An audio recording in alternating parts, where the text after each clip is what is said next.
By the way,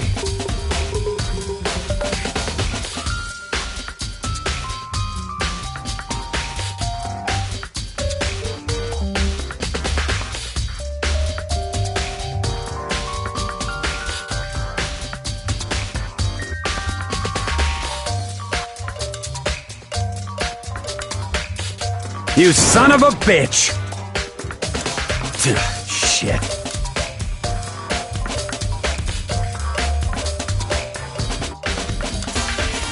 You're fucking dead.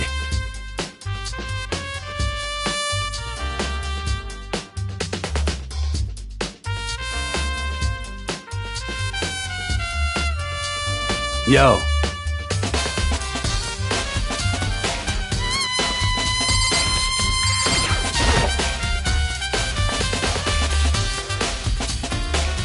Hey.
Wait.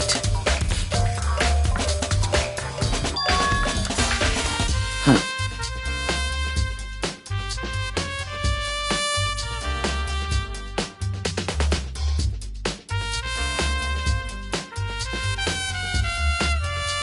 Well.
Well.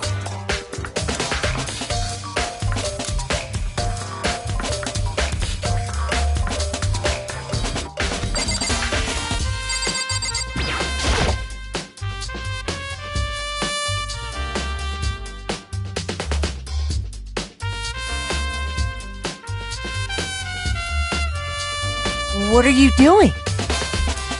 Isn't it obvious? No, not really. I'm searching. Searching?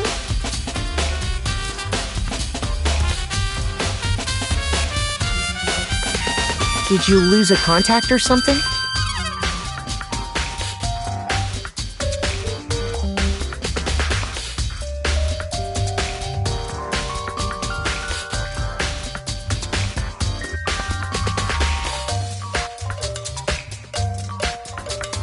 Listen.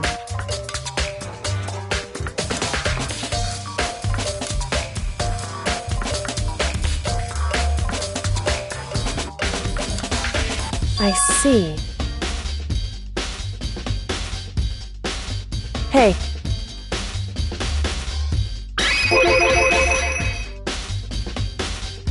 So...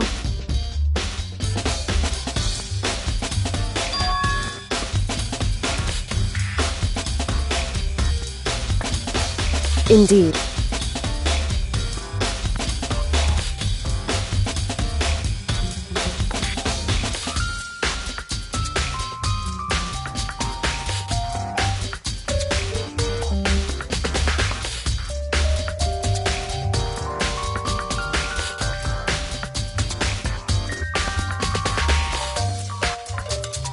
I see.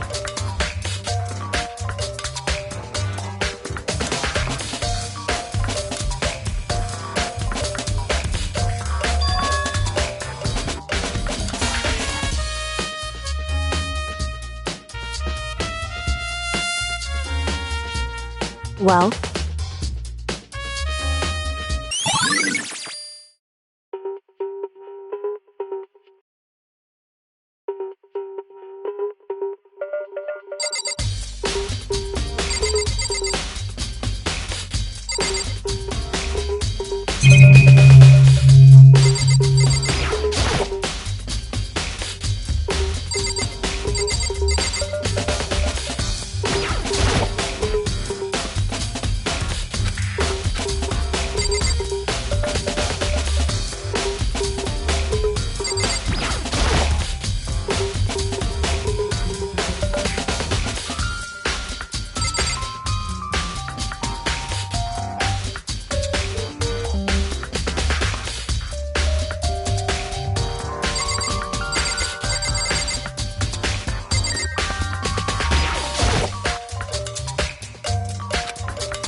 Yo. What? What?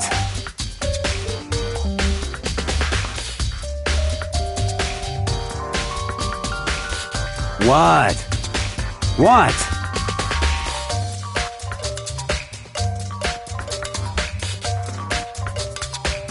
By the way,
It would seem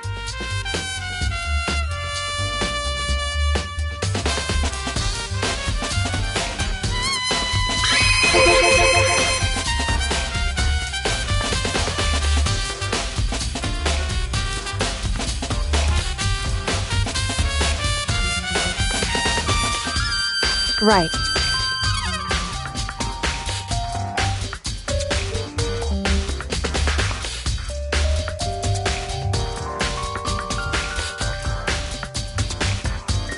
So,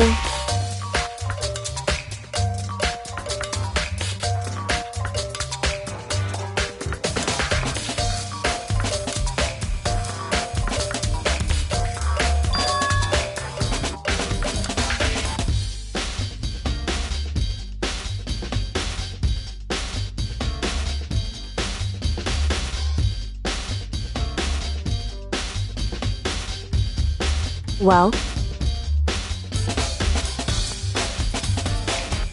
Makoto.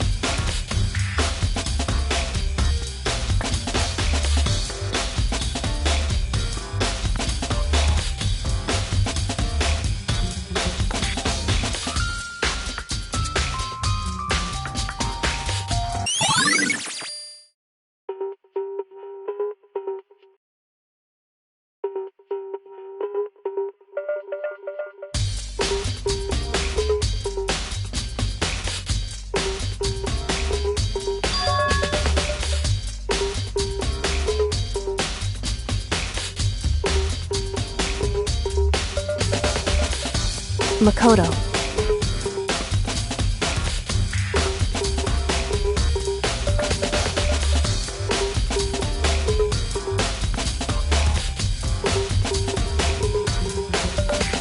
What?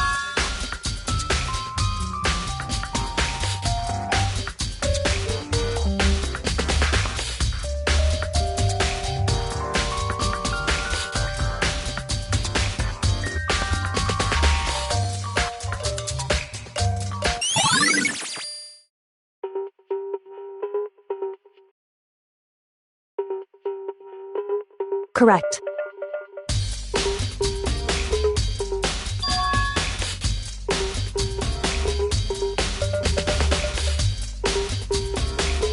That's right.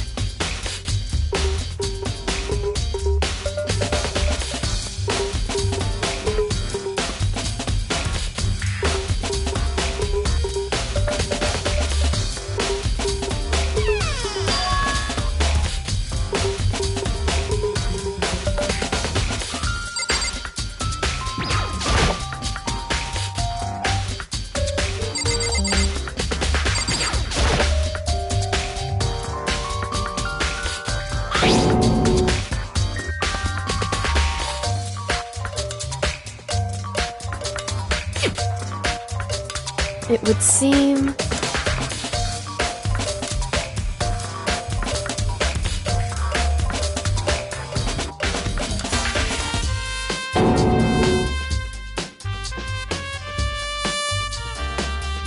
So...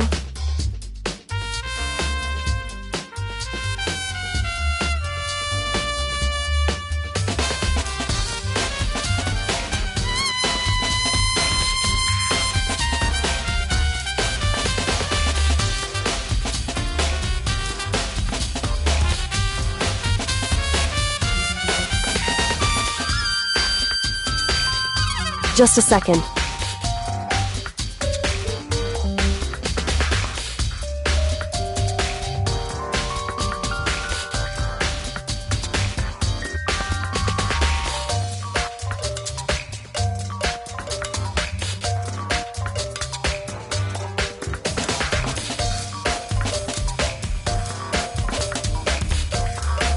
Hmm?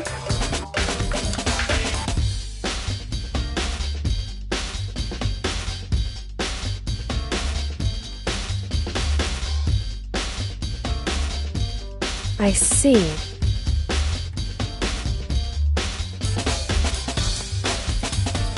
Goodbye.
seems like...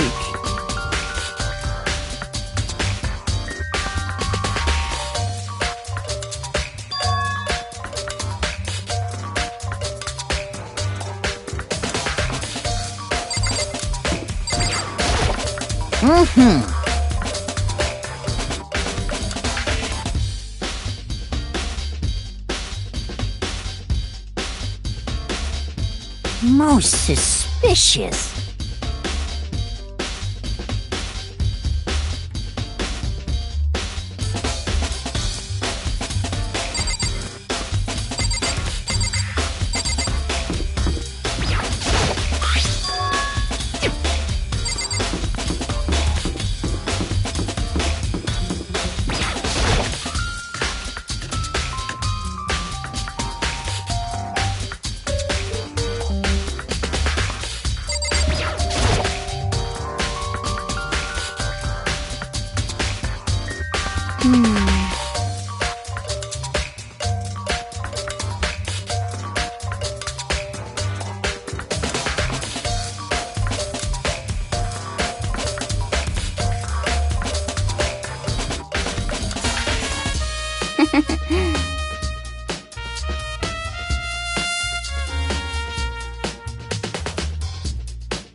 Yeah, totally.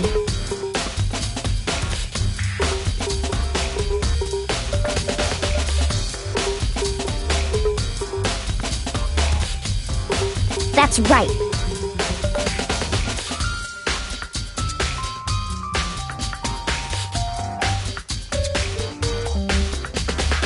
Well...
I mean...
yours!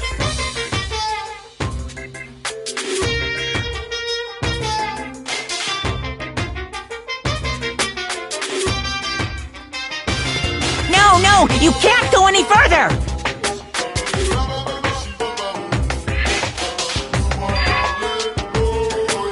No, no! You can't go any further!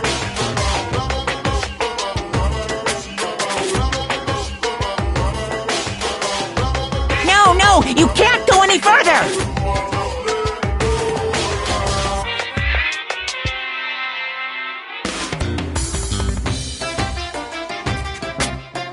No, no! You can't go any further!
Here we go!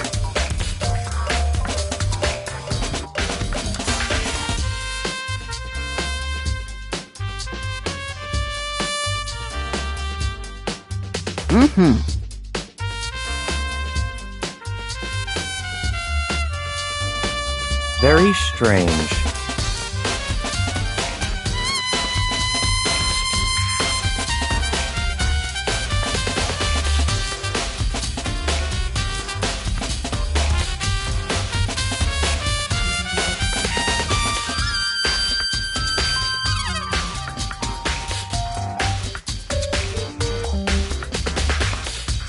So, in other words,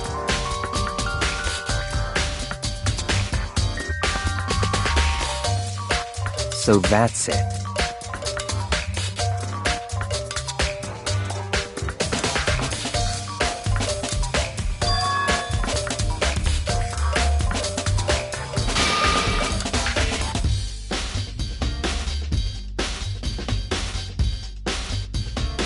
Hey, listen! Hey, you bastard! Oh,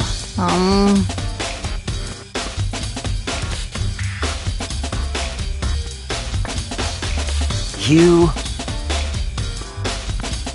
Is it, like...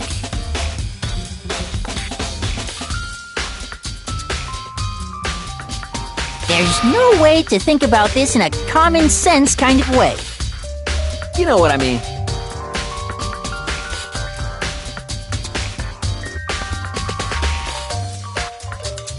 Completely unforgivable!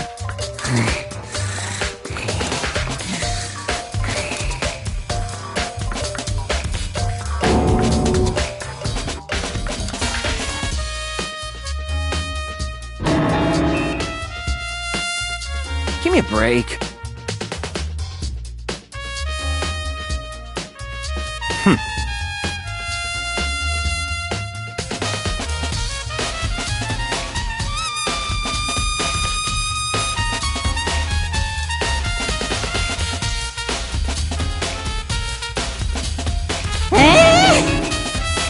What?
Da da da da da!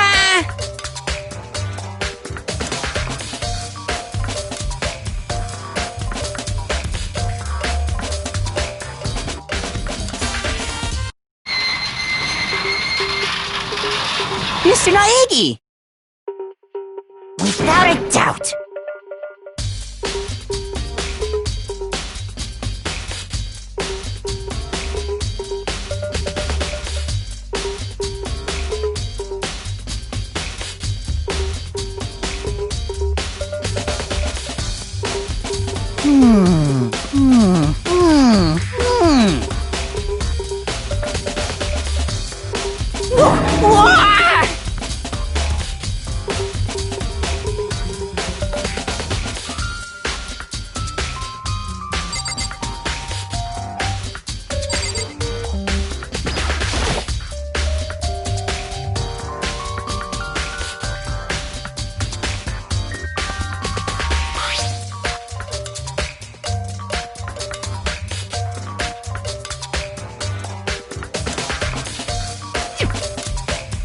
Is this perhaps...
Yes, indeed.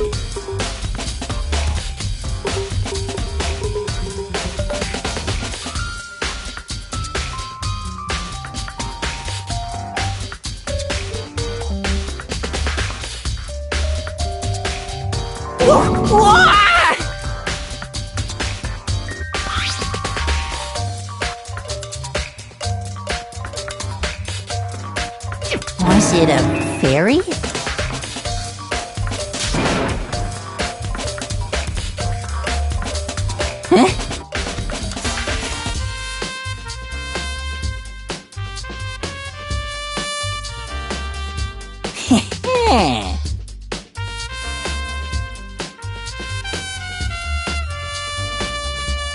I feel as if...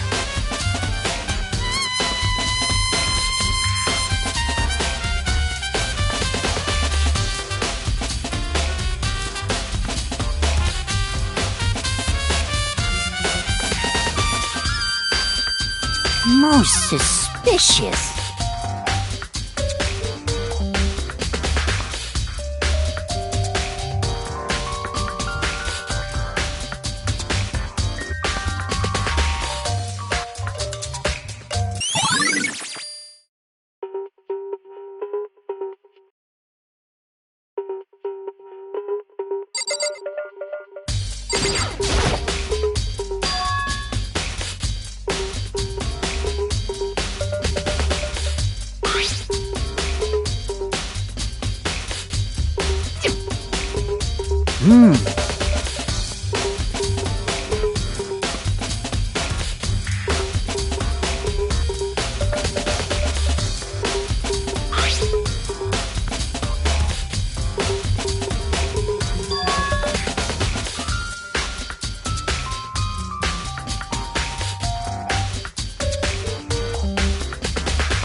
Unforgivable!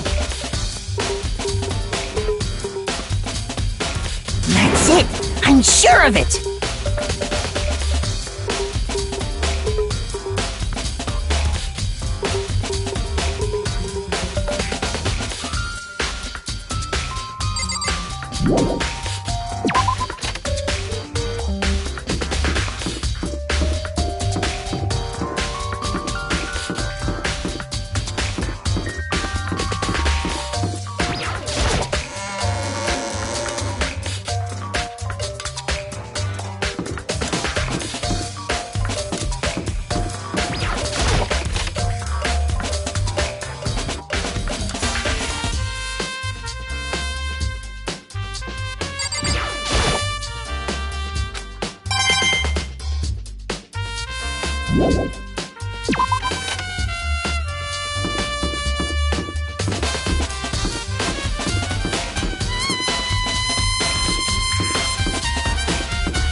Maizono, the ultimate pop sensation, lead singer for a world-famous all-girl pop band. For these girls, the glowing spotlight only made them that much more beautiful.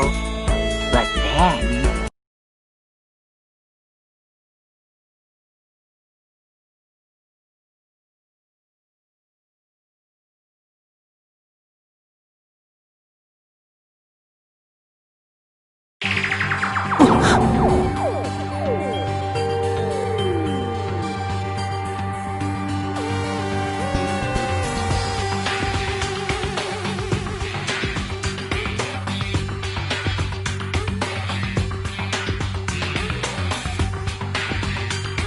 this ultra-successful team suddenly fell apart.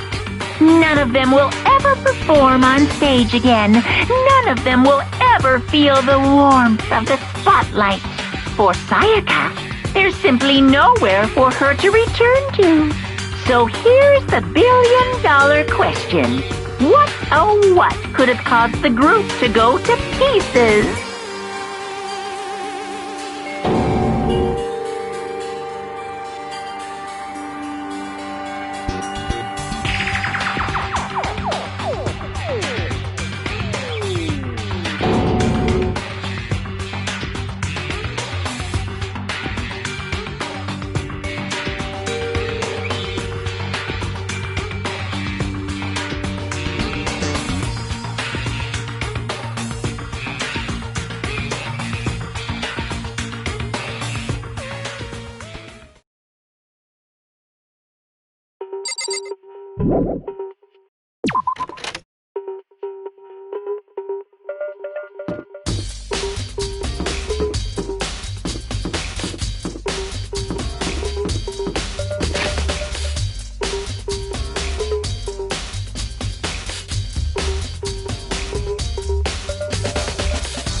What the heck?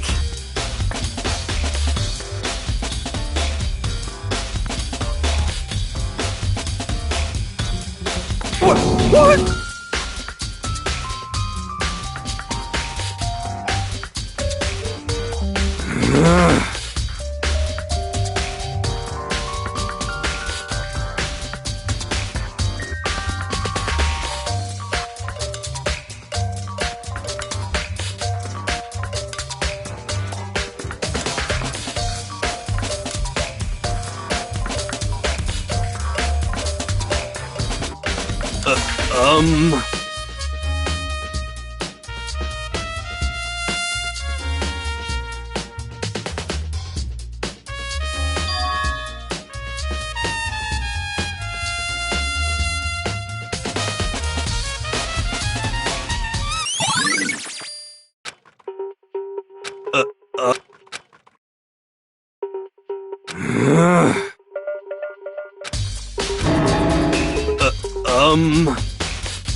I'm getting tired of waiting. What say we just get started, It's time for the long-awaited class trial! Now then, allow me to appoint a proper location for the proceedings. Please go through the red door on the first floor of the school. See you soon!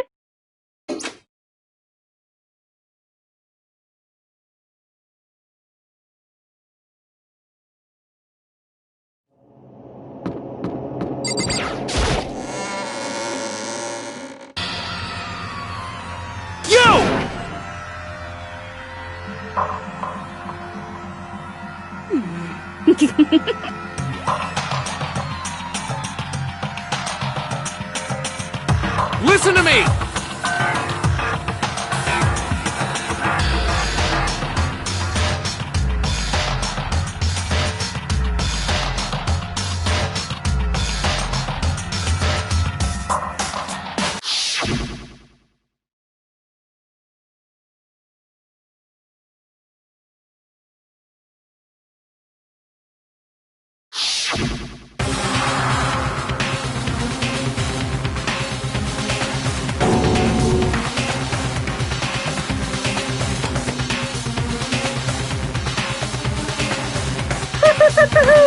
Is everyone here?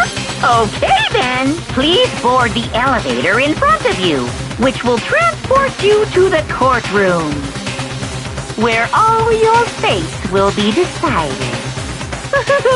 I'll meet you all down there. I'll be waiting.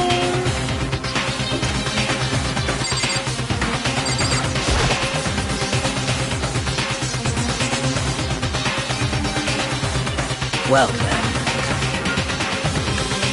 Yes, indeed. Hey.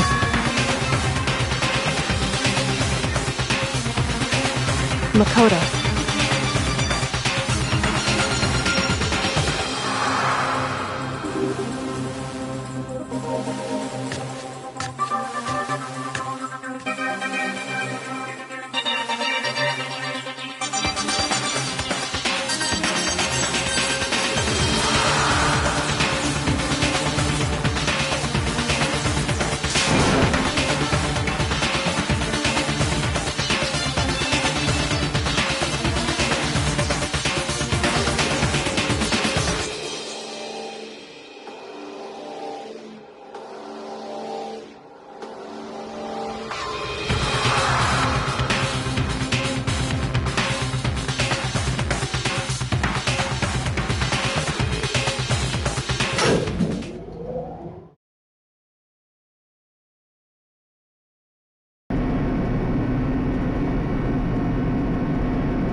Oh!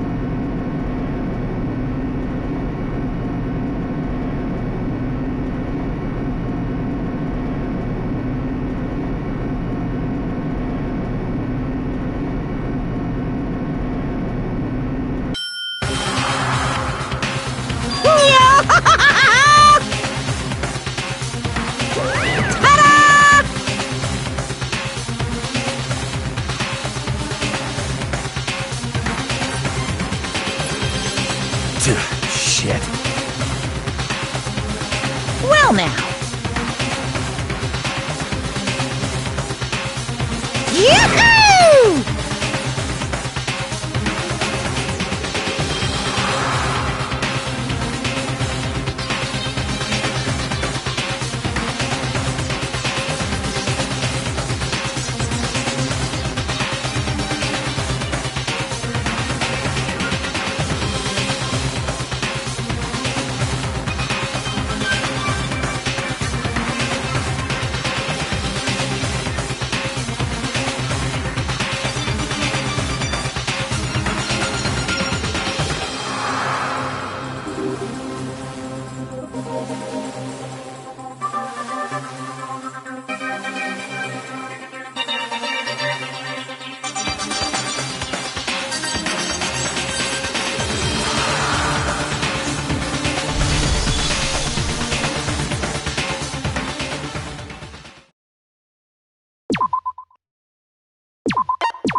Let's begin with a basic explanation of the class trial. So, your votes will determine the results. If you can figure out who done it, then only they will receive punishment.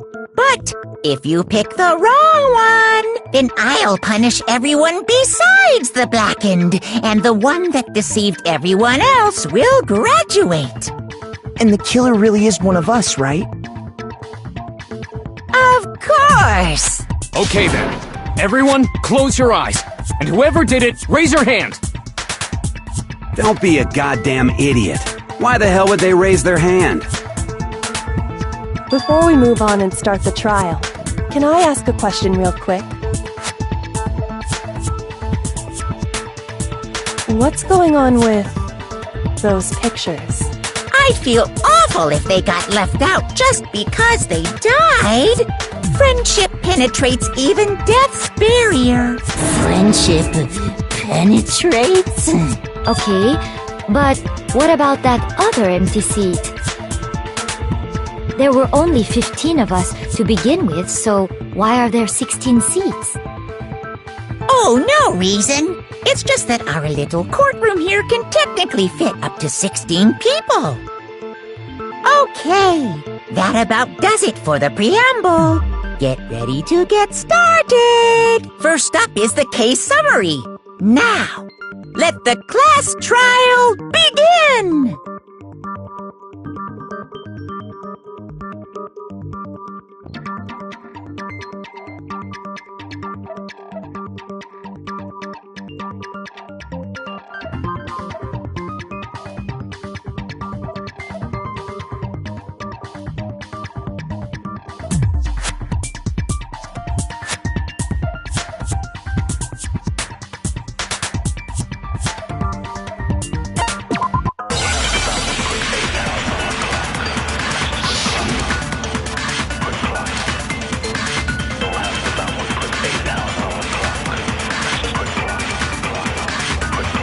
I assert that the one who was murdered was Miss Sayaka Maizono! Yeah, we know that part already. And the murder took place in Makoto's room. In the bathroom. So it seems most likely that the killer must have taken her by surprise while she was in the bathroom. She didn't even have a chance. No, that's wrong!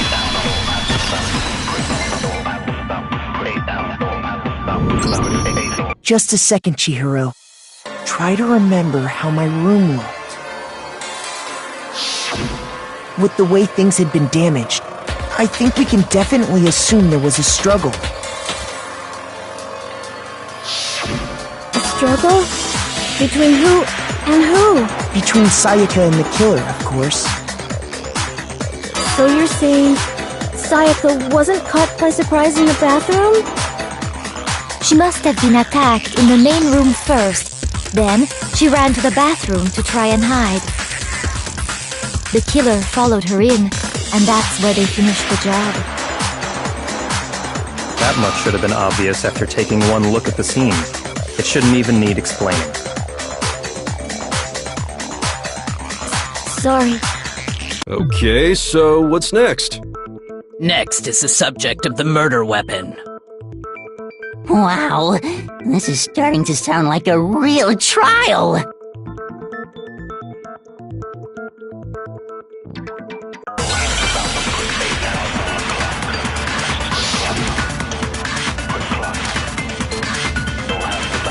So what was used to kill her? There was some kind of sharp object thrust into her stomach. Without a doubt, that is the murder weapon! So the killer used some random... No, that's wrong!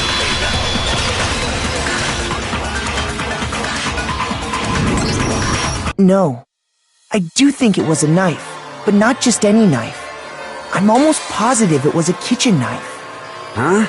A kitchen knife? After the murder, we discovered that one of the knives from the kitchen was missing. Which means that knife must be the murder weapon. Oh, yeah. I guess that makes sense. You could sort of see the weapon sticking out of her stomach. And if you look real close, I could totally see that being a kitchen knife. Okay, so the murder weapon was a kitchen knife, but where does that get us? I mean, we all know Makoto killed her, right? That's right. Makoto's room was the scene of the crime. What more proof do you need? Hold on a second. Let's draw our conclusions after we've presented our arguments. Otherwise, what's the point of the trial? Well, we can talk all we want. It's not going to change that conclusion. I don't think that's true at all. I'm sure if we keep at it, something new will reveal itself. You really believe that?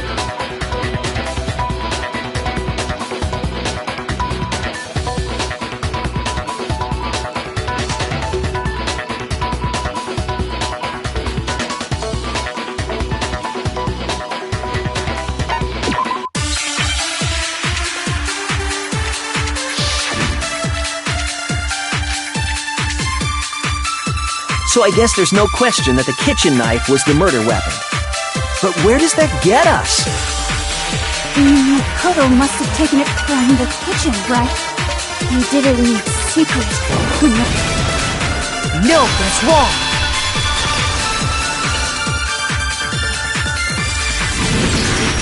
Okay, wait. Hold on.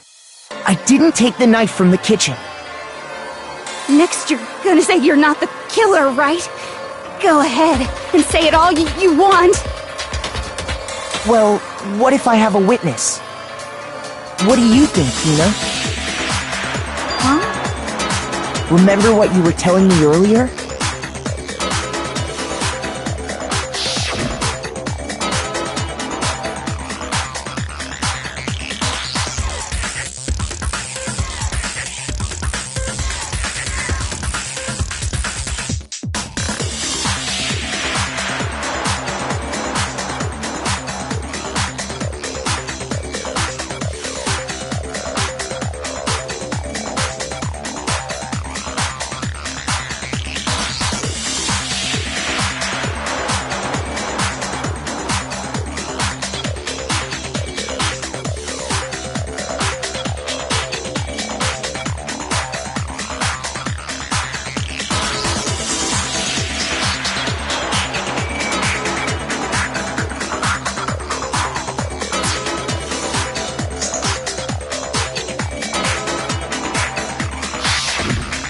Just to be perfectly clear, the knife disappeared while you were in the dining hall, correct? Yeah, that's right. And at any point while you were there, did you ever see me come into the dining hall? No, I don't think so. You don't think so? No, he definitely wasn't there. The knife disappeared while Hina was in the dining hall, but I wasn't there the entire time. In other words, there's no way I could have taken the knife. Okay, then what about this? What if the idiot swimmer girl and Makoto are in on it together, and lying to protect each other? Idiot swimmer girl? Oh, and more importantly, why would I get involved in something like that? Speaking of which, I'd like to ask the bear, if there is an accomplice, do they also become blackened? So you ask, and so I shall answer. Each murder is allowed to have an accomplice, but only the one who does the killing will get to graduate. So in other words, two people can work together, but one of them has no chance of profiting from it. Then there's no way anyone would work together, right? But what if they did work together, and they just didn't know about the rule? Good grief! Enough already! No, okay? There are no accomplices in this case! Oops! Did I say that out loud? Anyway, I didn't go to the dining hall, and I didn't take the knife. So I'm not the killer. Okay, so then, who did take the knife? Hina seems the obvious candidate.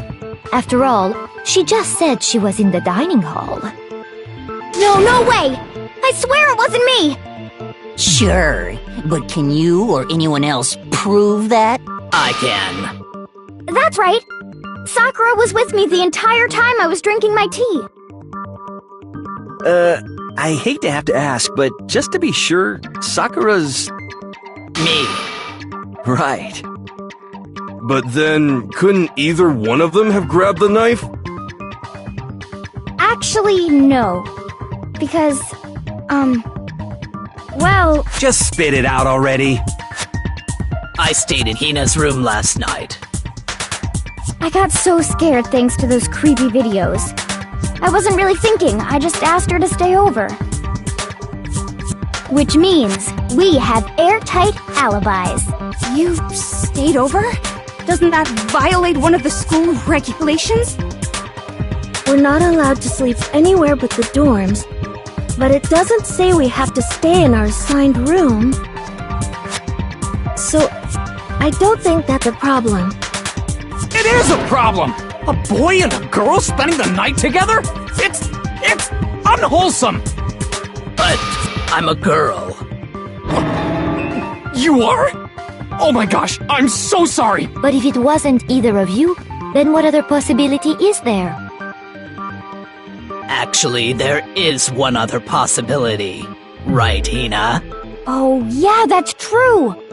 One other person did come to the dining hall while we were there. Why didn't you say so in the first place? Well, because... they're not here anymore.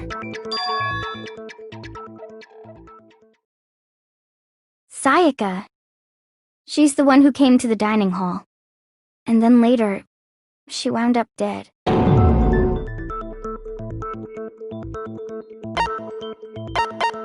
I got it!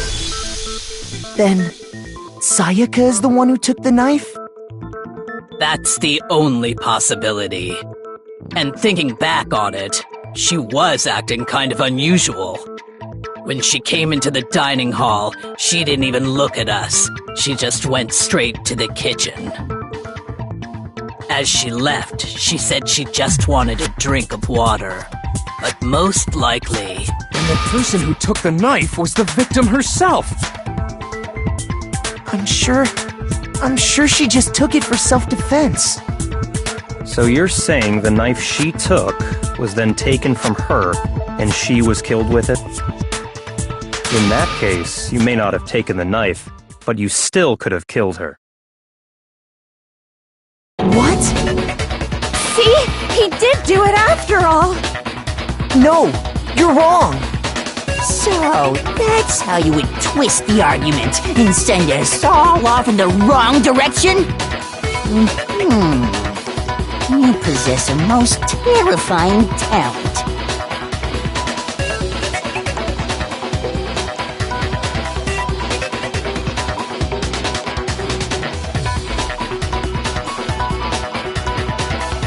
Hold on.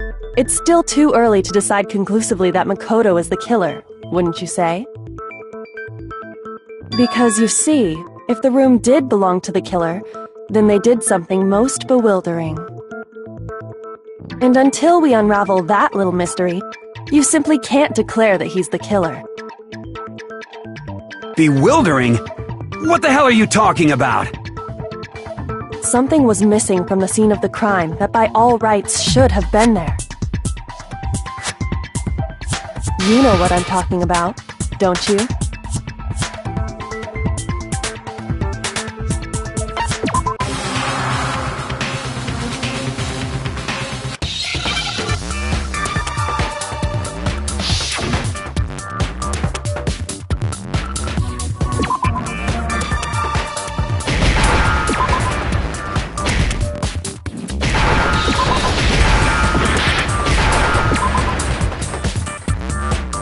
I understand!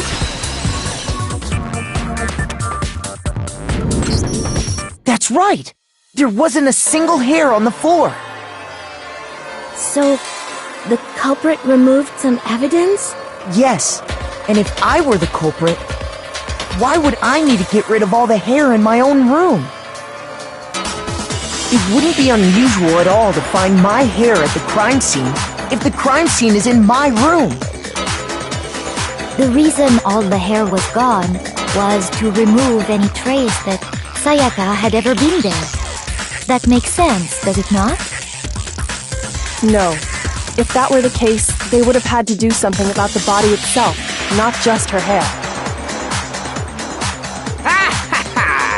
Yes, very true, very true! Okay, then why wasn't there any hair on the ground? The killer got rid of it all, of course, to remove any trace that they had ever been there. Wait, then that means... Precisely. It's simply beyond reason to believe that the room's owner and the killer are one and the same. Then, Makoto isn't the culprit? Are you sure we can decide something so important based solely on the absence of some hair? No.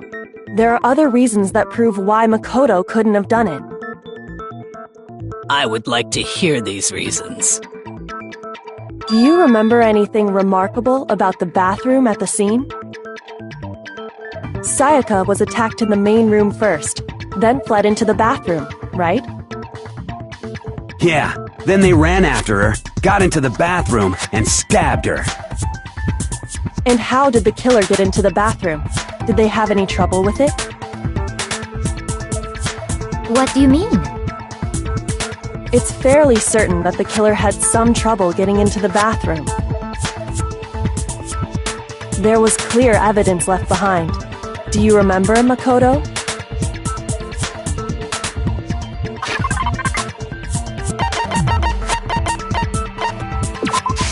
I got it! Evidence that the killer had trouble getting into the bathroom. You're talking about the doorknob, right? Huh? The doorknob? What doorknob? The doorknob for my bathroom. It was completely broken. See how the top part was unscrewed? And the doorknob's about ready to fall off?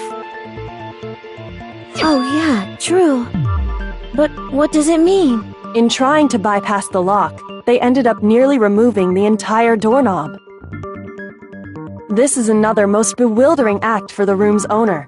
It proves Makoto is beyond suspicion. So what? You're saying he wouldn't break the door in his own room? But if the only choice you have is to break it, you break it. There's nothing bewildering about it. You still don't see? Okay then. Let's take another look at how the incident unfolded. Hopefully that will help you understand.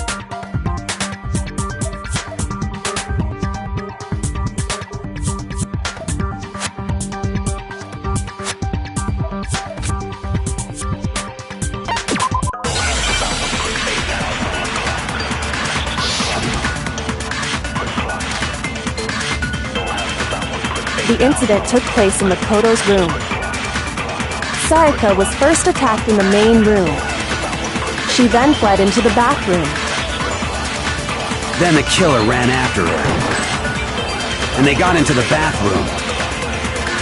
At that point, the killer had to try and bust down the door. Shoot!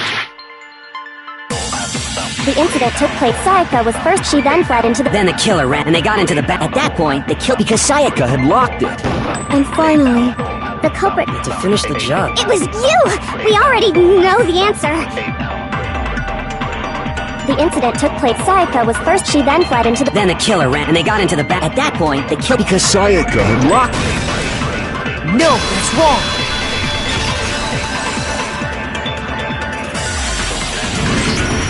The reason my bathroom didn't open wasn't because it was locked. After all, the girls' rooms are the only ones with locking bathrooms, right? Yes, now that you mention it, that is true.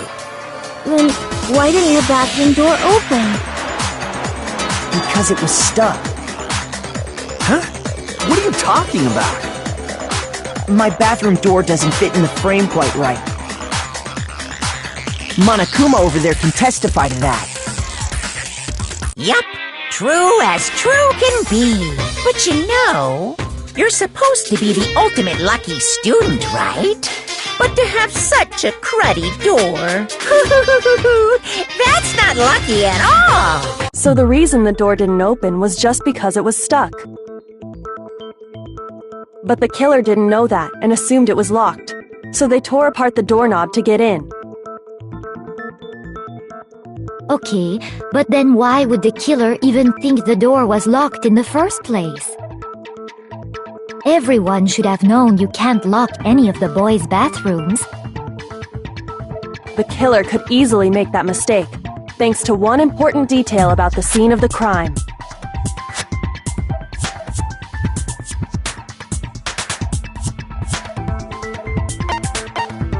I got it!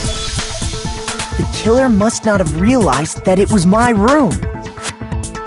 What? Are you saying the culprit didn't even know where he was?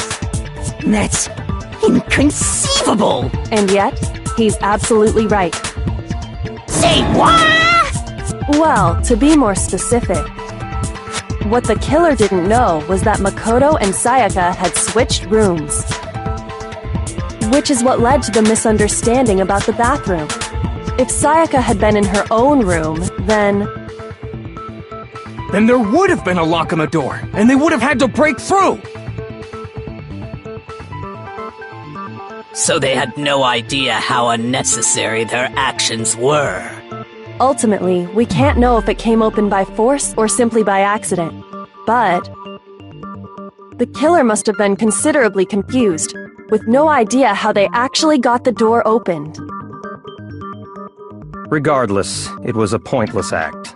Wasting time trying to break down a door that wasn't locked is definitely something I wouldn't do, since I would have known exactly why it wasn't opening, right?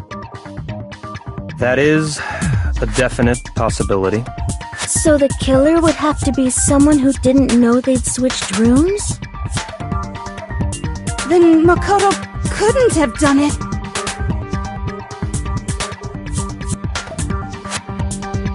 Okay, then who did do it? I'm sorry, but I give up! Quit without saving! But what happens if we can't decide on who we think did it? Well then, why don't we just vote right now? Majority rules! Majority rules? You really think that's a good idea? Yeah, our necks are on the line here. Someone seriously needs to do something. For serious. Does no one have any other thoughts or questions? It does not matter how trivial they may seem. Oh, as a matter of fact, I do have one question. Oh, you don't gotta sound so disappointed. It's fine, it's fine. Just ask your question. Oh yeah. Okay, so, well, I was just wondering, how did the culprit get into Makoto's room in the first place? Yes. How did the killer get inside? Maybe Sayaka just dropped the key somewhere and the culprit picked it up. That's possible, right? I don't think so. That seems way too convenient. Then maybe someone picked the lock? Negative! If you remember, Monokuma made it quite clear that the locks are all unpickable. Fine. How about this? The killer got in the easy way. They could have knocked and said they wanted to talk or something, and Ms. Maizono just let him in. No, that can't be it either. Oh, trying to argue against me? Sounds like someone doesn't know his place. Hello? Why exactly can't that be it?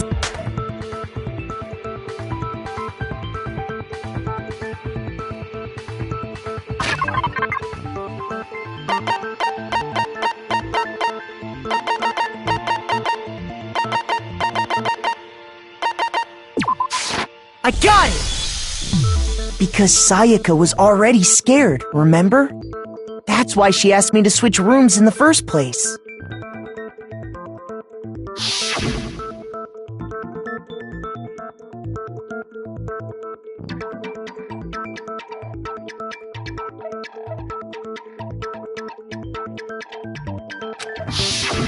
Knowing what she'd been through, I just can't believe she would have opened the door for anyone. What if her being scared was a lie? Huh? Well, what the hell is that supposed to mean? Why would she lie about something like that? I know you don't want to consider it, but look at this and tell me. Can you still deny the possibility?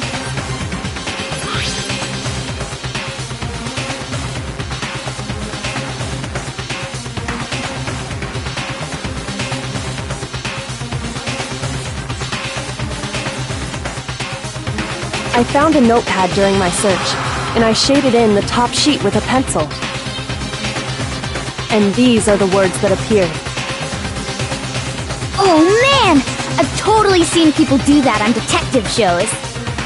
When you write, it can leave an imprint. Sketch over the next sheet of paper, and you can see the words. When I saw that, I was like, holy crap! I better make sure I rip the paper out before I use it from now on. It's a pretty old-fashioned technique, but even the classics can be surprisingly useful sometimes. Oh, and I should also mention, I found the notepad on the desk in Makoto's room. Huh? Which means only someone who had been in Makoto's room before the incident could have written it. Then either it was Makoto who lived there, or Sayaka who switched rooms for a single night. So, Makoto, did you write this? No, I didn't. But... Of course you didn't. Because the note also bears a perfectly legible signature. Sayaka's signature.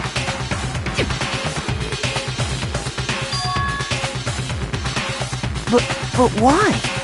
Why would she write that? The note was likely her way of getting in touch with a certain someone. She must have slid it under their door to let them know she wanted to meet with them in secret. If you got an invitation like that from the ultimate pop sensation, what young man could resist? Of course, I'm only into 2D, so it wouldn't have any effect on me! But can we be sure anyone even got this note? And honestly, even if they did, I do not think they are at all involved in what happened. Huh? What makes you say that?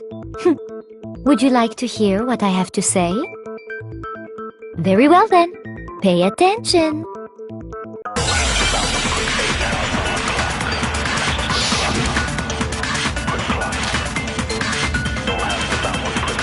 Sayaka and Makoto switched rooms, correct? But in the note, the place they were asked to come to, it specifically says, my room. I see. So if someone read that note, then they would have gone to Sayaka's room. Exactly. The room that Makoto was staying in. No, that's wrong!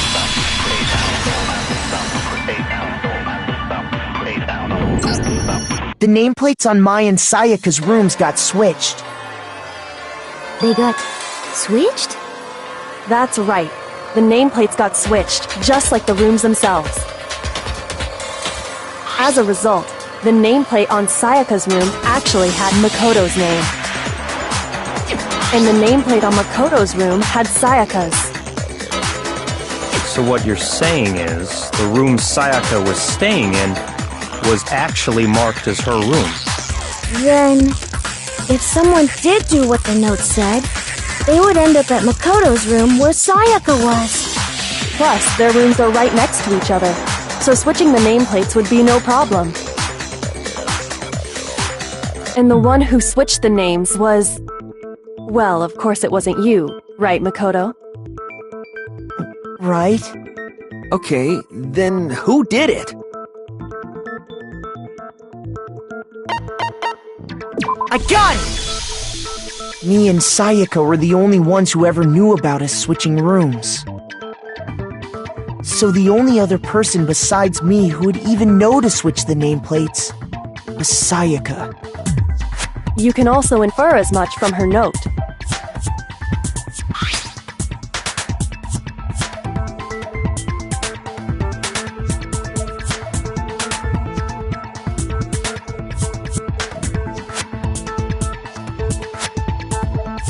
She specifically tells the reader to check the nameplate. She would only have written that if she knew the nameplates had been switched. But why would she switch them in the first place? She wanted someone to come to the room she was in, and also hide the fact that it was Makoto's room. What? Inviting someone to your room, but not telling them you'd switched rooms. Why would anyone do that?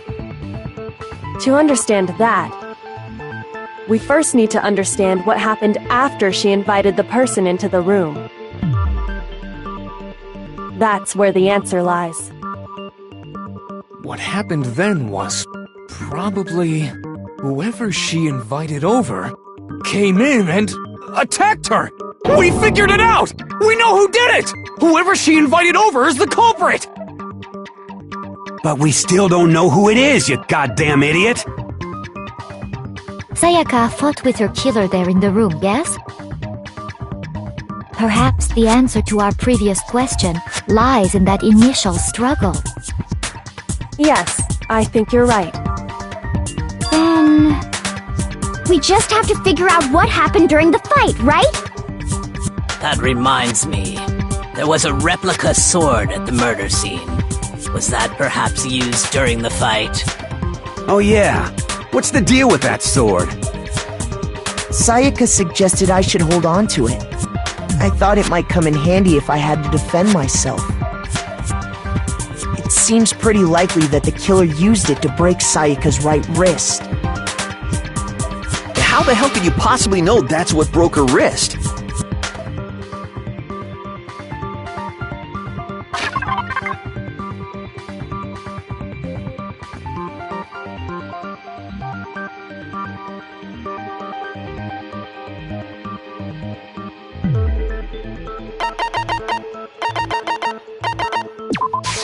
I got it! All you have to do is take a good look at her broken wrist, and it should become pretty clear. Right there where her wrist is all swollen, there's something glittery there. See? Is that gold? It sure is. Specifically, the gold coating from the replica sword. You barely have to touch that stuff, and it'll stick right to you. And there's some on her wrist because... I got it! Because she got hit with the sword! Right there on her wrist! I see. And so the truth draws ever closer. Alright, then it's about time to solve this mystery.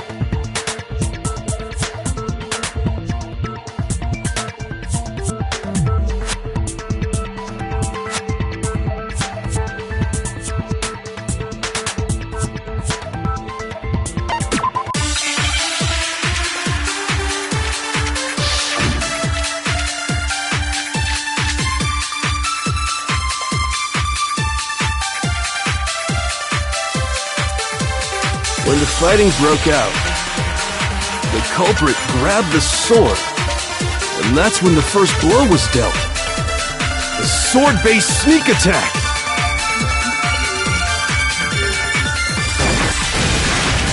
No, that's wrong!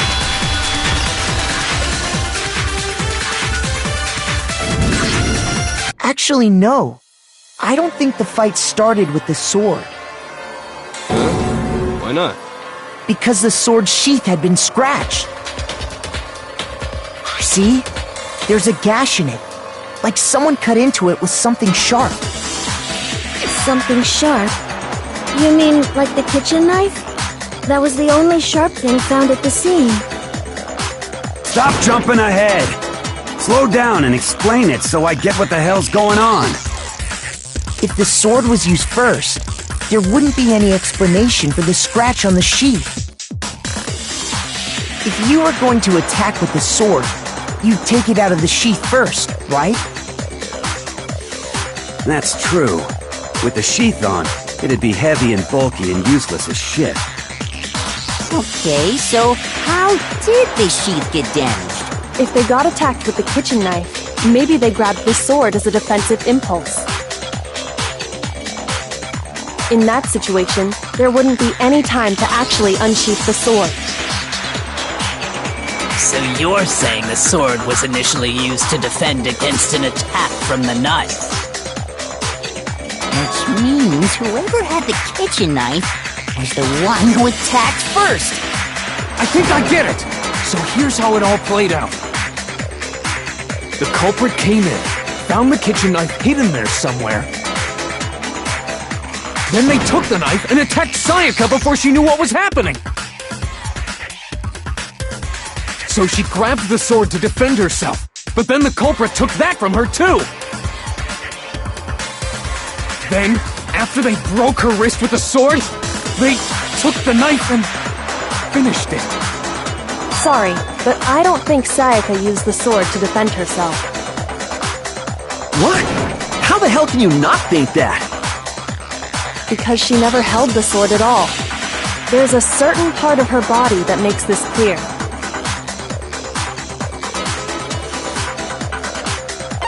I got it! You're talking about her palms, right? The palms of her hands were perfectly clean, so I don't think she ever picked up the sword.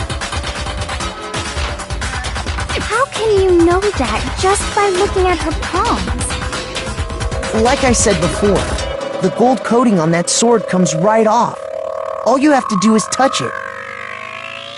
In fact, if you look, you'll notice that a lot of the gold has already come off the handle. It's safe to assume that's because whoever used the sword got some of it on their hands. There's really no way she could have picked it up and come away completely clean. Maybe she washed her hands after she escaped into the bathroom. Sorry, but I don't think so. Why do you say that? Is it because you think I'm ugly? No, that's not it at all. I got it! According to the Monokuma file, Sayaka's time of death was around 1:30 a.m. In other words, at nighttime. And the water in the bathroom shuts off at nighttime, right? Oh, I didn't know that. Actually, I haven't taken a shower here yet. Oh my. You're no different! You smell like a big fat ugly donkey! I'm not sure whether to take that as an insult or a compliment. An insult, obviously. So anyway, if Sayaka never touched the sword, then that means the killer is the only one who used the sword. But hold on. If that's right, then the one who damaged the sheath with the kitchen knife was...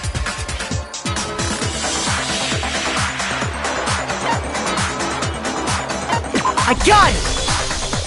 Sayaka? She had the kitchen knife? But we already said that the attack started with... The person with the knife attacked first, and the sword was used as an impromptu defense. Then the one who attacked first was... Sayaka? Now do you understand? She wasn't a blameless victim in this. No, far from it. It's almost as if she'd been planning to commit a murder of her own. She took the knife from the kitchen, then invited the culprit to the room she was staying in. And if it's true that she had the kitchen knife and attacked without provocation... Indeed. These are all the actions of an assailant. Which brings up another point. Makoto, Sayaka was the one who suggested you two switch rooms, correct? Maybe the reason she wanted to switch rooms was so that she could pin the crime on you. That is a possibility, is it not? Sayaka wanted to... on me? That would also explain why she would switch the nameplates. She wanted to get whoever she had targeted to come to Makoto's room where she was staying. And by committing the murder there, instead of her room, that would implicate Makoto. But for that to work, the target had to be lured out while still keeping the room swap a secret. If the target knew she had switched rooms, they would have become suspicious right away. So all that's why she switched the names? But doesn't that plan seem a little risky? For one thing, even if her plan worked, Mr. Naegi would just tell everyone they'd switched rooms. I don't know. I'm not sure our soft-hearted Makoto is capable of that kind of cutthroat behavior. I'm sure Sayaka realized the same thing, which is why out of all of us, she asked him to switch rooms. Plus, she was the ultimate pop sensation. A totally forgettable kid. Or a national superstar. Who are you more likely to believe? Wait, then you're saying she had this all planned out? Holy shit! But in the end, her plan backfired. She launched her attack with the knife, then found herself under attack in turn. That must be when her wrist got broken, and she was forced to drop the knife. The tables were suddenly turned on her, and she died at the hands of the one she'd planned to murder. Just hold on! That can't be true! Because... Hey! You guys have totally derailed the argument! You're being super boring right now! Come on, hurry up and decide who did it! Wouldn't it be awful if I had to punish you all just because you ran out of time? Oh yeah, we gotta decide who we think did it. Makoto, right now you just need to concentrate on figuring out the answer to this mystery. If we can't uncover who murdered Sayaka, it's over for all of us.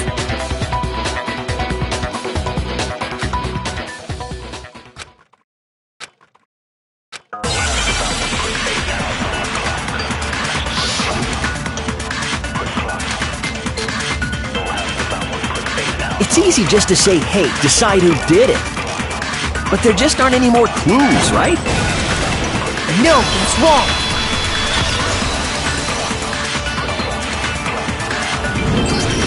There still might be one clue left. Sayaka's dying message. Dining? Wait, what did you say? The dying message. She wrote something on the wall behind her, remember? 11037. Written in her own blood. There must be a clue about the killer hidden in there. Well, before we get too far into that, I need to ask, can we really be sure that Sayaka is the one who wrote it?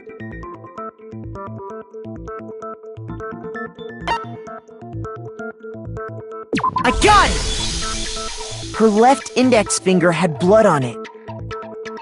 That could only be because she used that finger to write the message.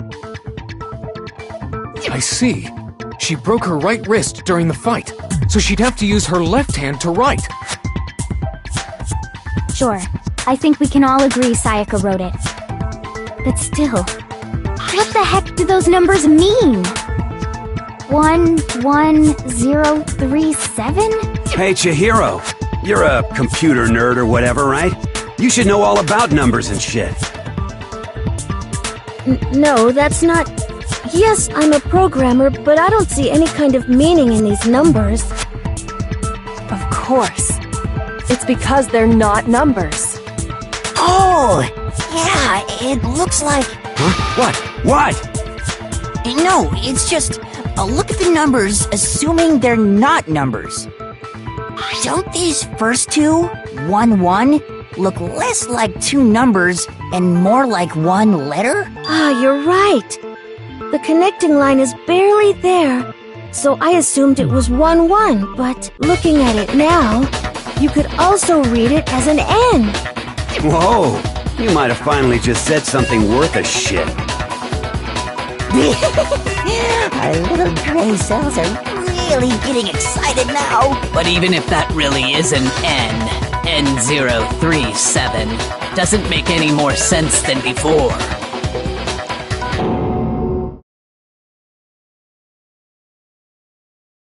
Rotate the image 180 degrees.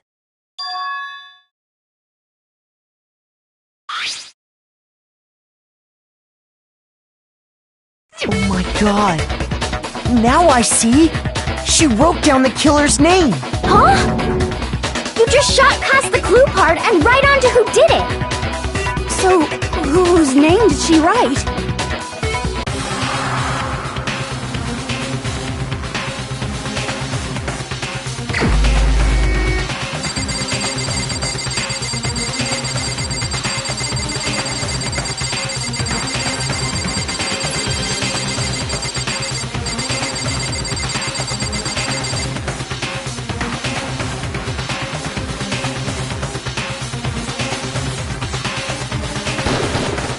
Here's my answer.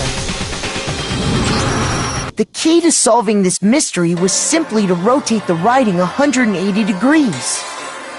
If you turn the message around, it becomes the letters L-E-O-N. L-E-O-N. Or more accurately, Leon. What the hell are you talking about?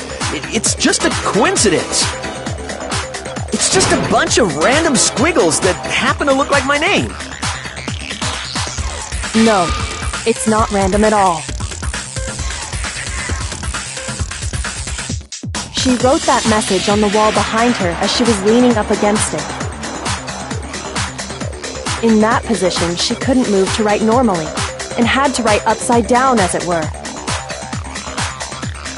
And as a result, when you look at it standing in front of her, it ends up getting flipped. Try it for yourself if you want. Write something sitting like her, and the letters will be inverted. That sounds like one hell of a stretch to me.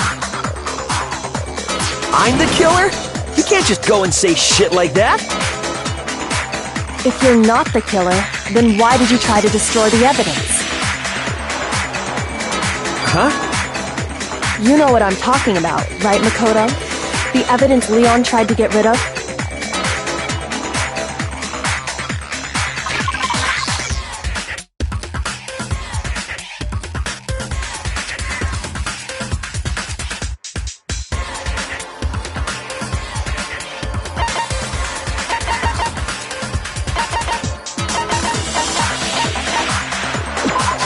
I got it! You mean the burnt shirt piece I found laying on the ground by the incinerator, right? As the killer stabbed Sayaka, they must have gotten some of her blood on them. And to dispose of the shirt covered in the victim's blood, they threw it into the incinerator. But one piece burned off and got left behind. And the killer didn't notice. If they had, they most certainly would have panicked. Isn't that right, Leon? But is one scrap of fabric enough to conclude that Leon is guilty? Yeah, I mean, Leon's not the only one wearing a white button-up. That's right! There are plenty of other people here with shirts like mine. With just that one little charred piece, there's no way you can say for sure who it belongs to.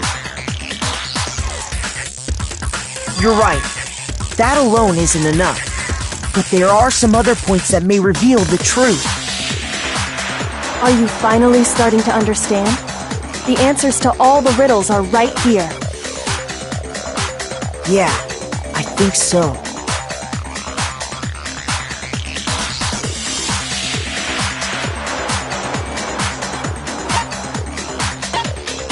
I got it!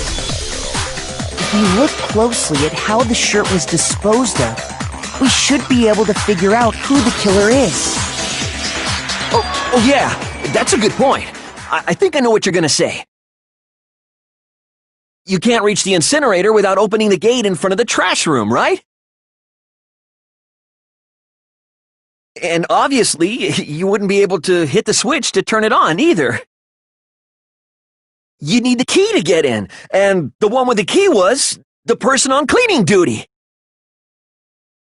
So the killer had to be whoever was in charge of taking care of the trash, right? Interesting.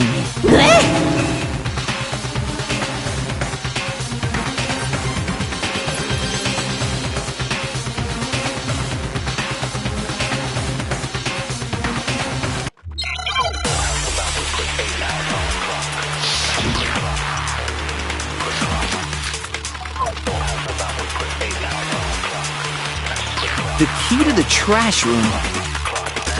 Whoever was on cleaning duty must have had it, right? So the only one who could get to the person in charge of the trash? Shoot! The key to the whoever was on So the only one who... And you'd have to get close to the... No, that's wrong.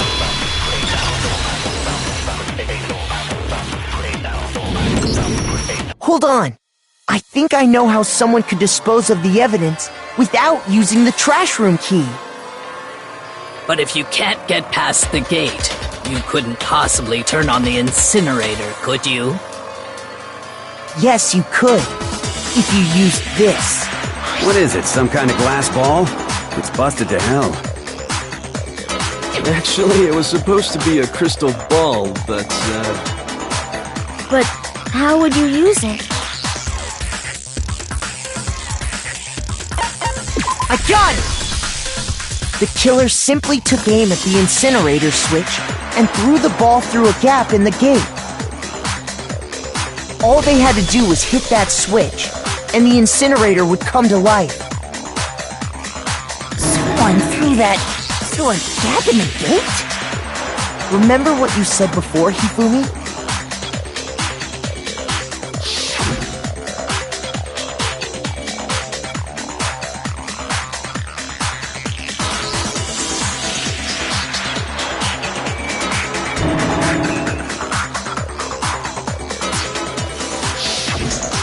Hifumi had the key, so the only way the incinerator could have been turned on without his knowledge was because the killer was able to hit the switch without opening the gate.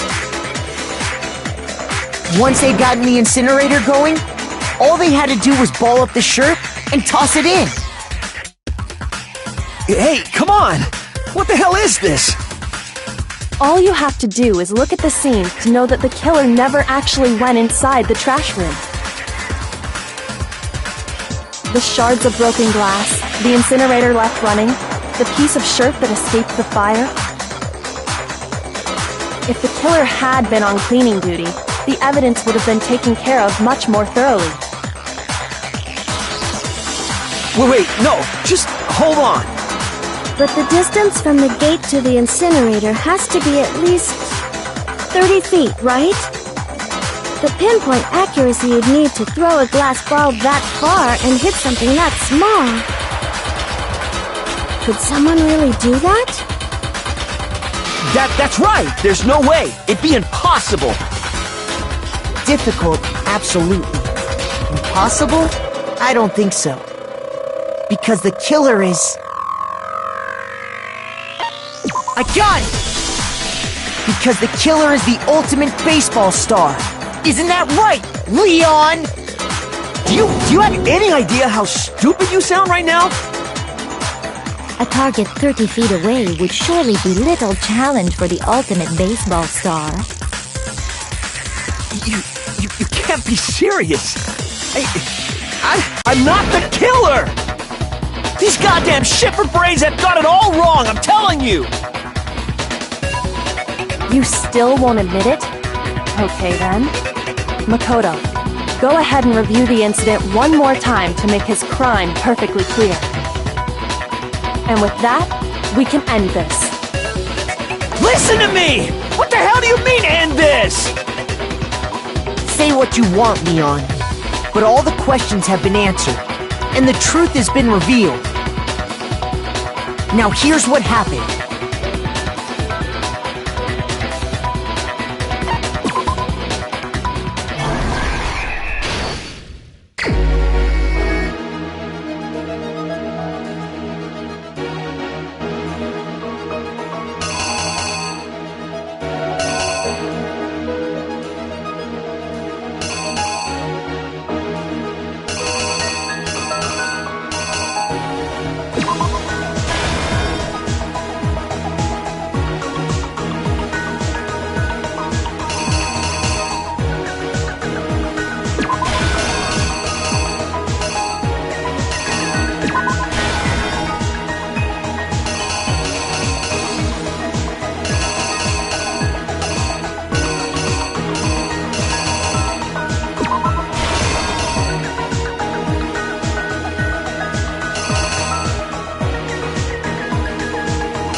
Here's exactly what happened.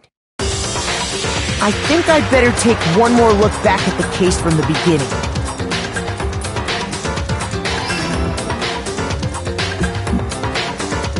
Last night, the killer went to the room Sayaka was in. In other words, my room. From what we can tell, Sayaka invited that person there intending to kill them. She attacked them with the knife she'd taken from the kitchen earlier.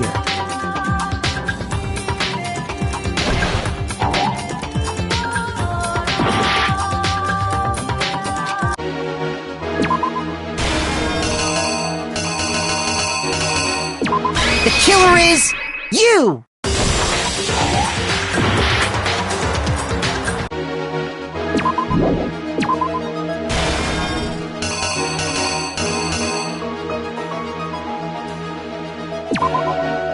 Here's exactly what happened.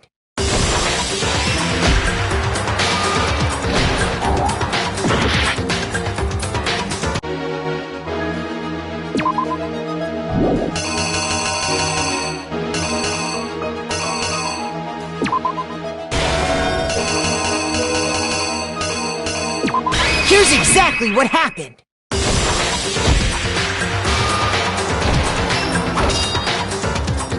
But then something happened that she wasn't prepared for. They grabbed the fake sword I put in my room and fought back. During the struggle, a strike from the sword broke Sayaka's right wrist.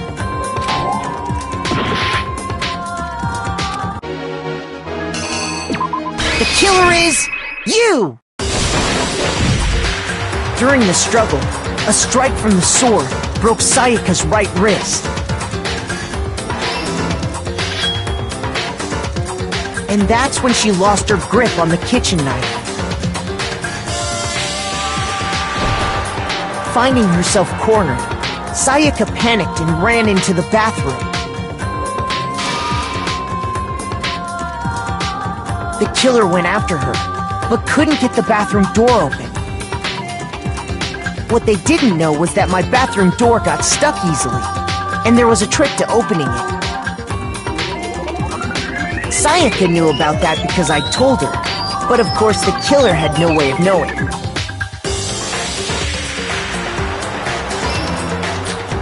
So instead, the killer forced the door open, took the kitchen knife,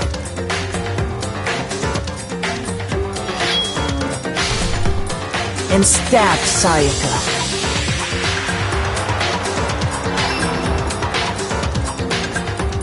But with what strength she had remaining, Sayaka left a dying message. To keep the killer from noticing, she wrote it on the wall behind her.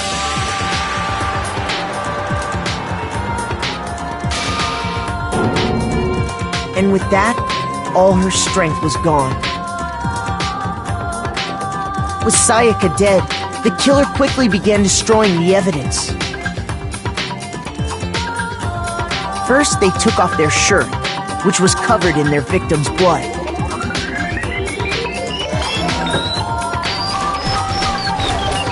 Then they took the lint roller in my room and cleaned up the entire area.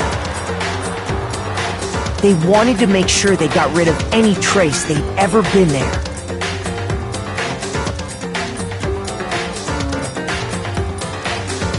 Afterwards, the killer headed to the trash room to destroy their bloody shirt.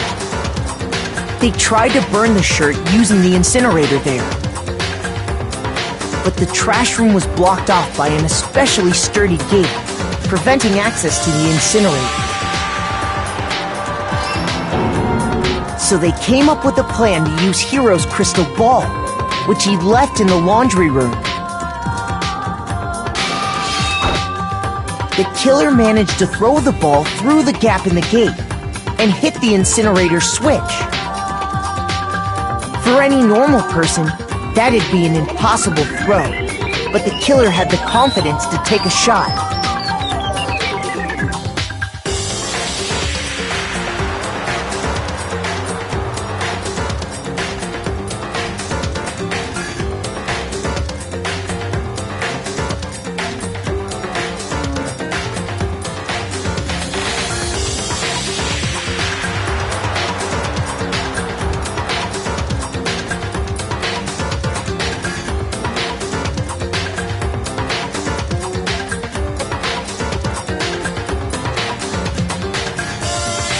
And that's because the killer was the ultimate baseball star. The crystal ball, thrown with absolute precision, hit the switch on the incinerator, which then quickly roared to life.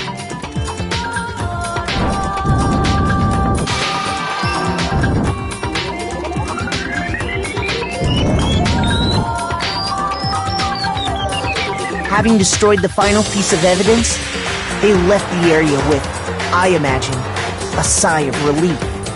But there was one thing they missed.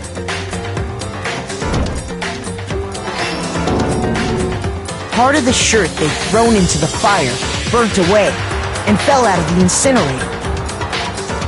The killer didn't notice this, and so left behind a piece of indisputable evidence.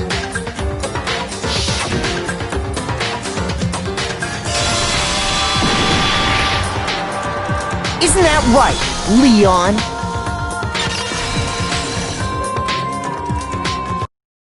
It would appear that Hiro simply forgot his crystal ball in the laundry room. You went there to try and wash the blood out of your shirt, and that's where you saw it, right? Seeing the ball, you thought of a way to take care of everything. So, Leon, do you object to anything that's been said? Do I object? Hell yes, I object! Of course I do! I object! I object! I object! I mean, all of this is just a bunch of stupid theories! You need evidence! Where's the evidence? Without evidence, it's all bullshit! It's bullshit and I refuse to acknowledge it! Well then, I guess this is as good a time as any to present the evidence that proves you did it.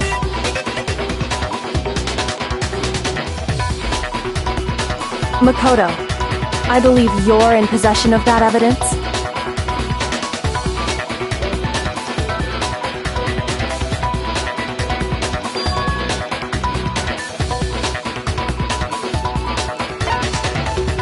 When the killer broke the bathroom doorknob, they didn't use anything from your room to do it. So what did the killer use?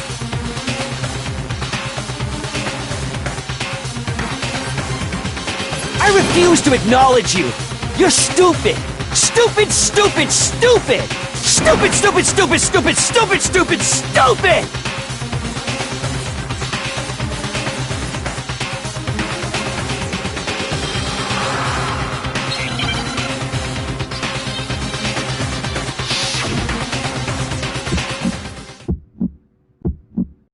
your proof?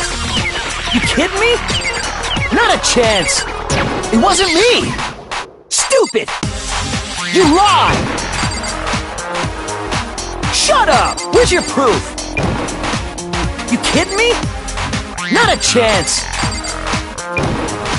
You lied. Where's your proof? You kidding me? Not a chance. It wasn't me. Stupid. You lied. Shut up. Where's your proof? You kidding me? Not a chance. Where's your proof? This should prove it.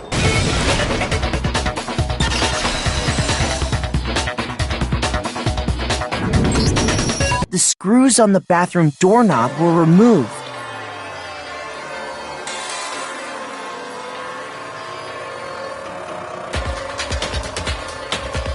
I wonder what kind of tool the killer used to remove them.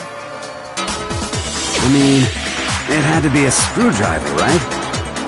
Oh yeah, I'm pretty sure the toolkits we got each had one inside. And that must be what he used. There aren't any other tools anywhere. But the toolkit in my room had clearly never been used. That's because the culprit didn't know it was your room. They thought they were in Sayaka's room. Only the boys got toolkits, so the killer naturally assumed there wouldn't be one in there. Okay, then whose toolkit did the killer use? Stupid, stupid, stupid! It had to be their very own toolkit.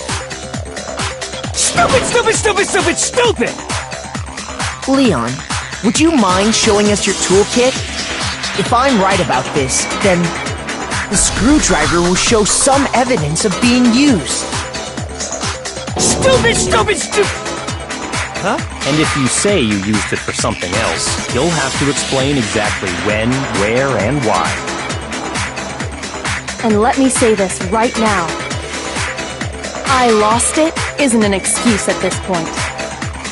Stupid. Stupid.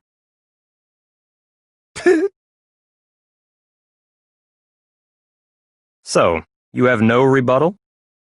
Then it would seem we are finished here.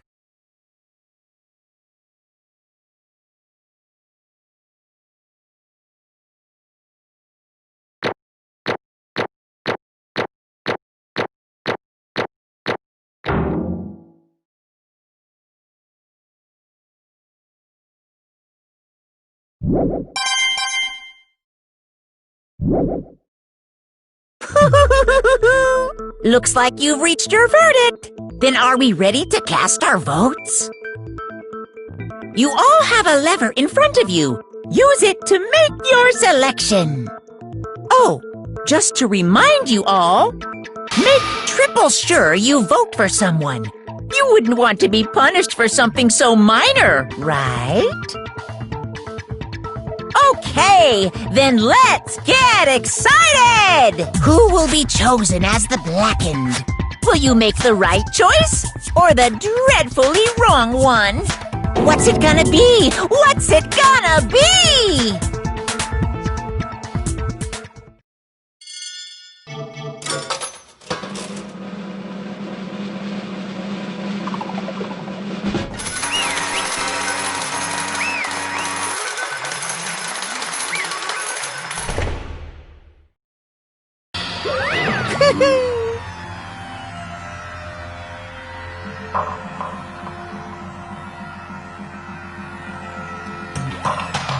Yahoo!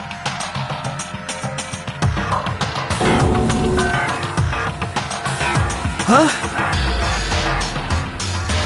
Hey, hold on.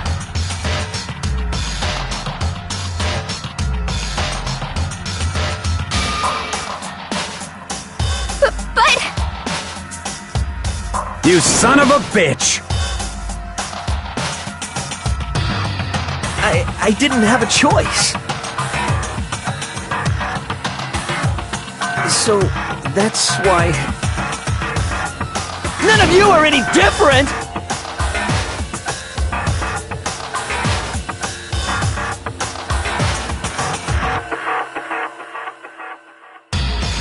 just unlucky. That's all. Hey, come on!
No matter what happens, please always be there for me. I need you on my side.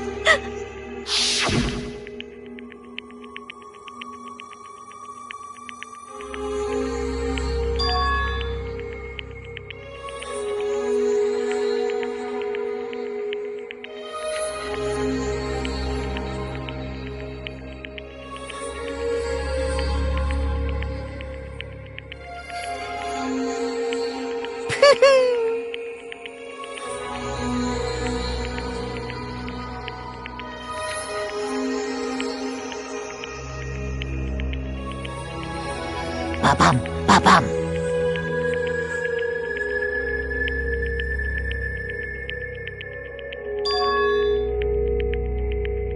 Phew!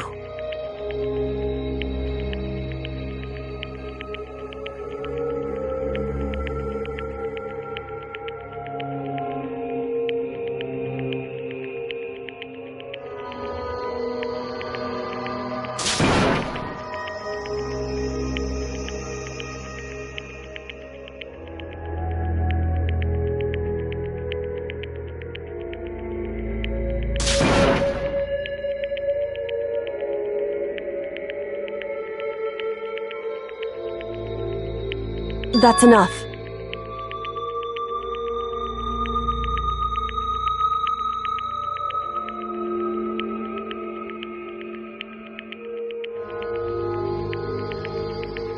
Calm down.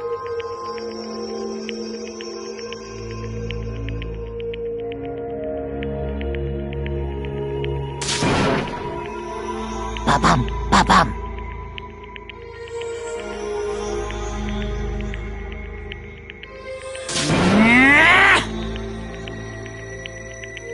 Yes, indeed.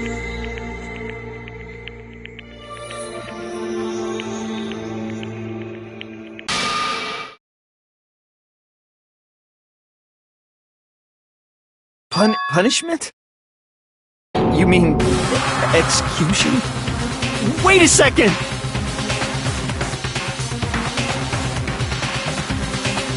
Yeah, that's it.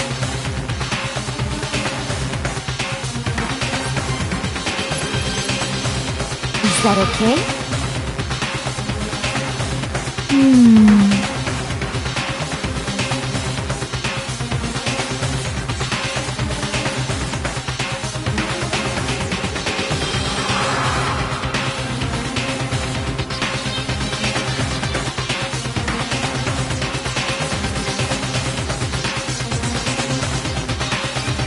Do you understand?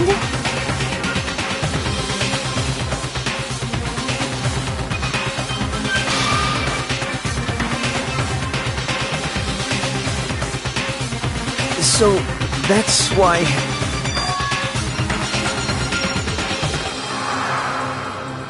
Oh!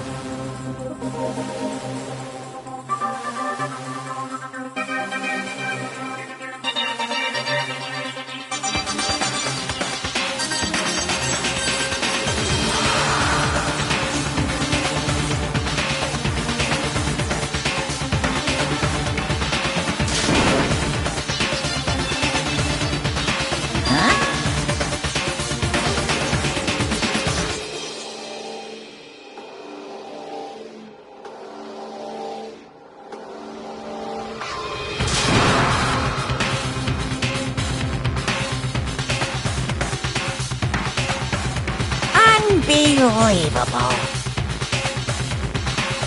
Hey,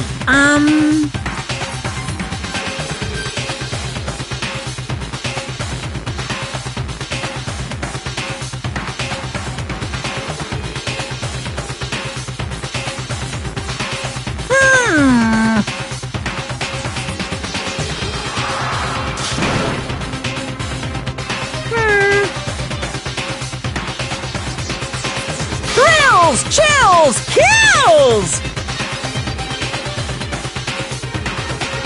I'm begging you! Please! Don't do this! Hey, come on now!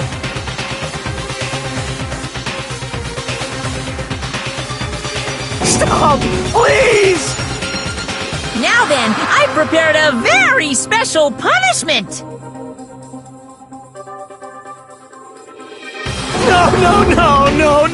No! Let's give it everything we've got! It's punishment time! No!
Extreme!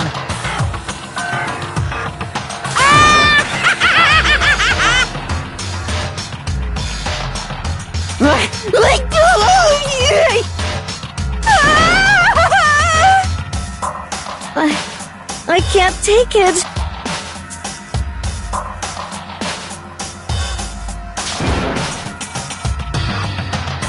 Well?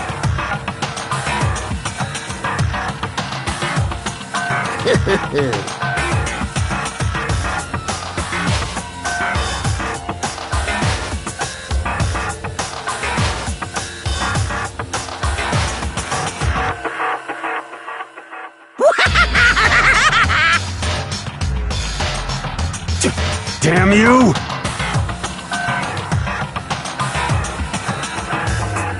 What the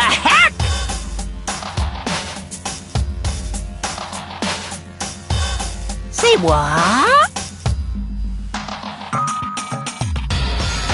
Well...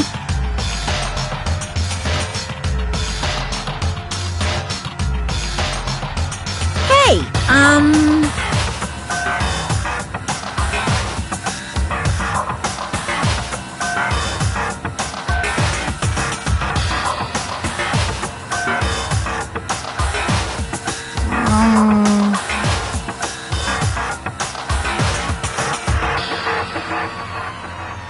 Shit.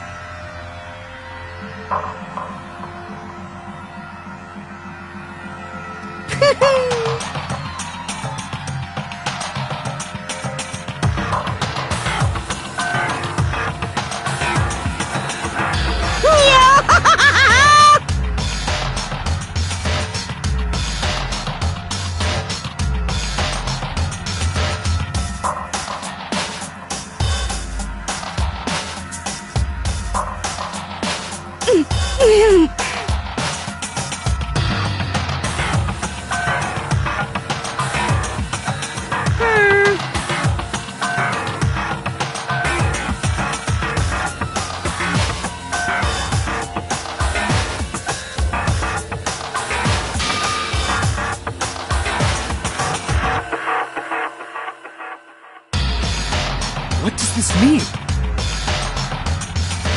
Hey,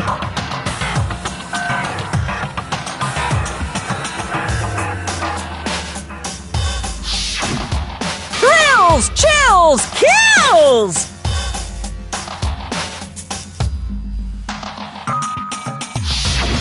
hey,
just a second.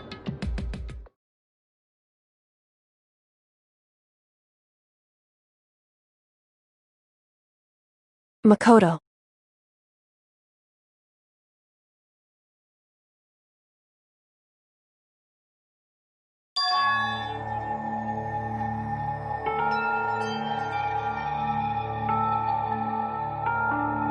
Listen.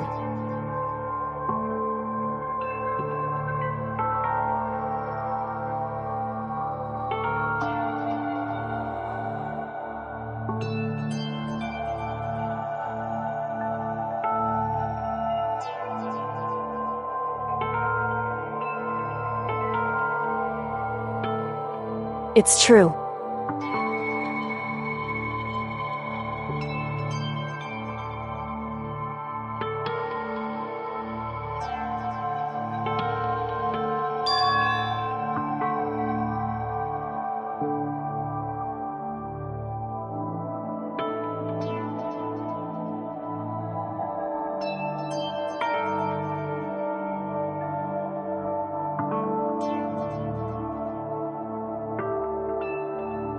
However,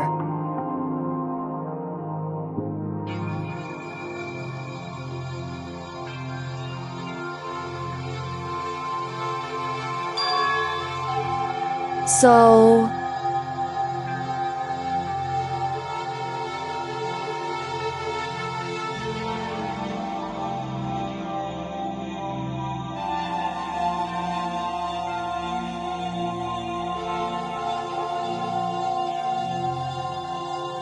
Certainly.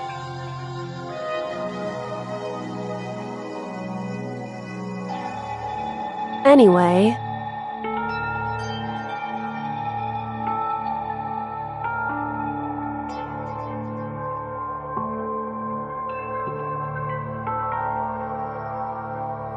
Right.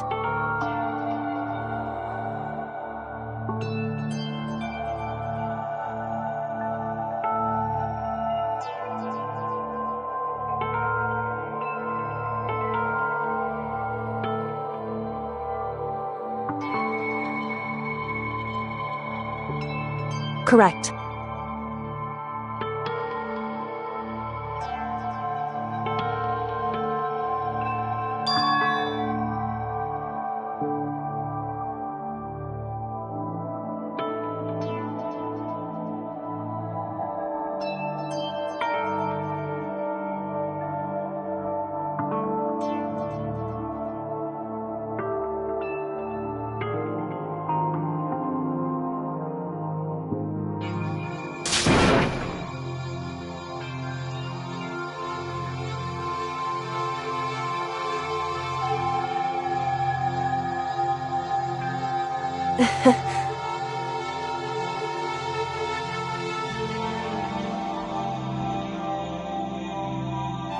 Hey.